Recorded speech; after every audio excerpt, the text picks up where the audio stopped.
Good morning, happy Tuesday, and welcome back for your second week of batch work.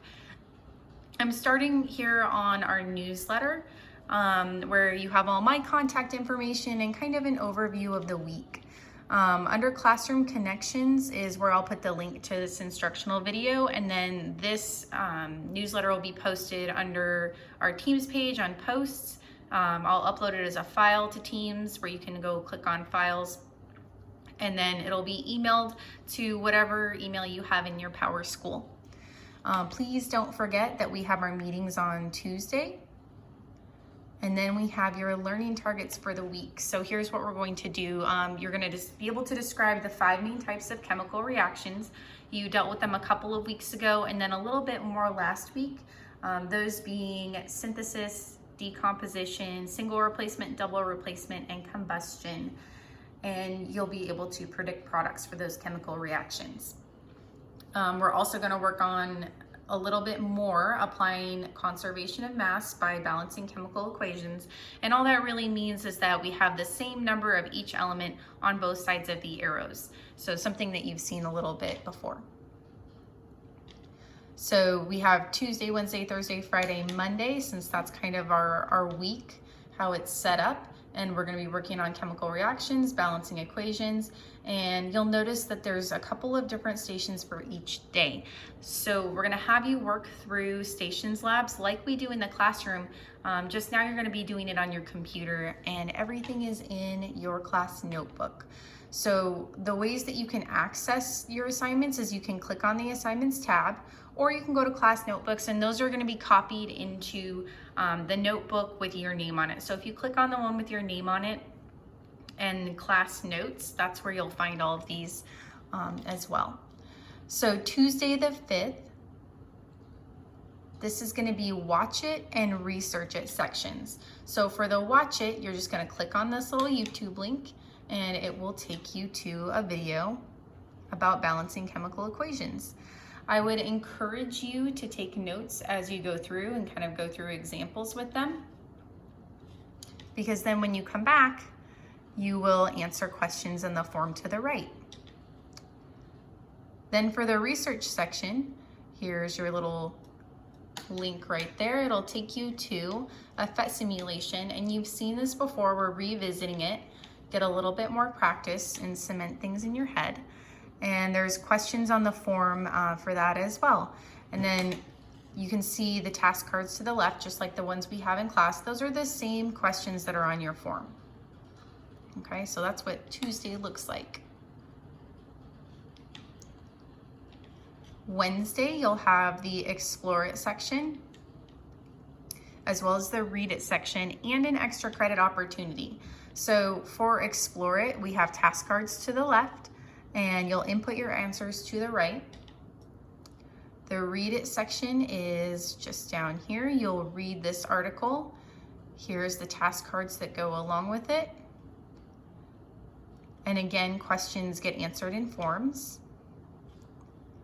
And then lastly, we have a little bonus extra credit opportunity. And this is for you to draw a model with shapes that represent this chemical equation. And it's similar to your Explore It station.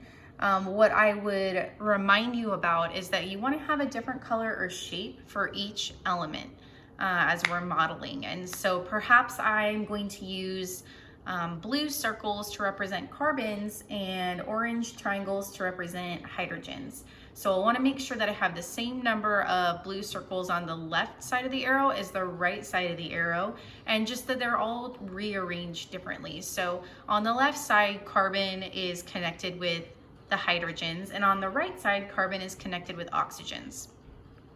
I'll make a little video kind of detailing how you would do that with a different example equation. And that will be posted right under. Okay. Oh no, wrong button. Give this a second to load. All right. So Thursday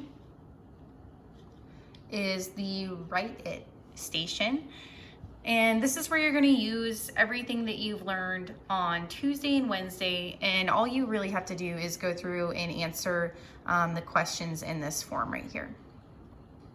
So type in your answers, or some of them are multiple choice that you can select.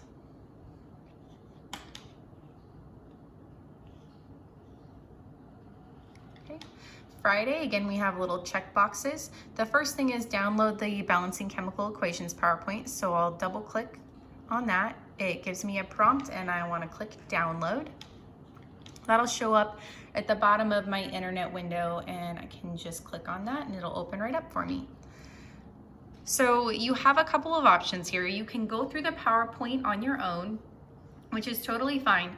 Or I'm gonna put a link to a video right up here in the upper right-hand corner of me going through it and kind of explaining to you as I go. So if you prefer that kind of format, or to hear it from me, you'll have that option as well. And then after you go through that, you'll come down to these forms, and you have a couple of options how you want to complete them. I'm going to show you on this balanced or unbalanced down here, where you can either double click outside the worksheet to make a text box. And let's see, I'm looking at number 1.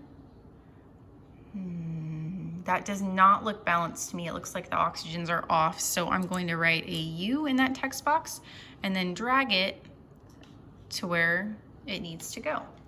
So that's one option. The other option is to click draw on this toolbar, and you can do it that way. So there's a foldable up here.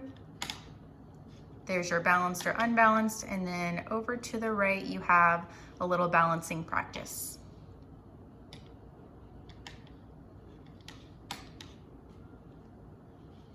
Alrighty, and then the last thing for this week is making an anchor chart.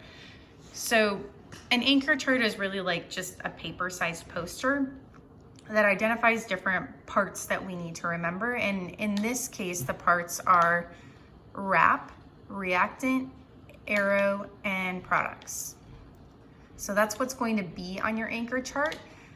And then you can pick from any of these equations that you would like to do on your anchor chart. So you can pick H2 plus Cl2 produces HCl, or you could go for something a little bit more challenging and look at, for example, number 12, where we have a double replacement, strontium nitrate and potassium iodide. And those two, the potassium and the strontium, and the switch spots there. So stretch yourself, don't pick the easiest one that you think that you can do. And then your product, I have an unfinished product here. You would have your equation labeled reactants, arrow, and products. And what I haven't done here is I haven't balanced it yet. So in your anchor chart, you'll balance whatever equation that you pick. And as always, the prettier the better. So then you'll email those to either myself or Mr. Musa. Our email addresses are right here. And I hope that you will continue to email me your questions, your requests for videos that will help you. And be sure to look under posts, because I put up a video that will help you. It goes through examples of balancing. And they're problems from, I think it's your last Thursday worksheet. So if you're a little behind or you're having trouble with that, go ahead and look at that video. It's on posts, and then give it another go.